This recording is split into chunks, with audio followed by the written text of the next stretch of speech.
Hey guys!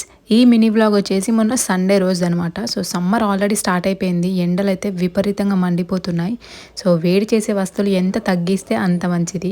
కానీ నేనైతే chicken అసలు వదలలేకపోతున్నాననమాట. సో, అందుకని చెప్పేసి ఇక్కడ చికెన్ కర్రీకి అయితే ప్రిపేర్ చేసుకుంటున్నాను.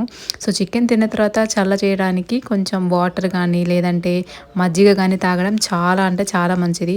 మజ్జిగలో కొంచెం లెమన్ వేసుకొని తాగితే ఇంకా సూపర్‌గా ఉంటుంది. అండ్ సమ్మర్‌లో ఇంకొక విషయం ఏంటంటే గాలి బాగా ఆడడానికి ఎక్కువ మంది కాటన్ డ్రెసెస్ ప్రిఫర్ చేస్తాం కదా. సో, నేను కూడా రీసెంట్‌గా కాటన్ డ్రెసెస్ అయితే కొన్ని తీసుకున్నాననమాట. సో, వాటి ప్రైజెస్ ఏంటి, ఎక్కడ కొన్నాను, డీటెయిల్స్ అన్నీ ఫుల్ లెంత్ వ్లాగ్‌లో చేశాను. ఇక్కడ కింద అటాచ్ చేస్తాను. ఎవరైనా ఇంట్రెస్ట్ ఉంటే చూడండి. అండ్ ఇక్కడ మన చికెన్ కర్రీకి వస్తే ఫస్ట్ ఉల్లిపాయలు అలానే పచ్చిమిర్చి కొంచెం వేయించిన తర్వాత కరివేపాకు వేసి దాంట్లో చికెన్ వేసుకొని ఉడికిన తర్వాత స్పైసెస్ అన్నీ యాడ్ చేసి ఒక 2 మినిట్స్ ఉంచి ఎంత వాటర్ కావాలో అంత వాటర్ వేసుకొని హై ఫ్లేమ్‌లో ఒక 5 మినిట్స్ ఉంచి దించేస్తే చికెన్ కర్రీ అయితే రెడీ.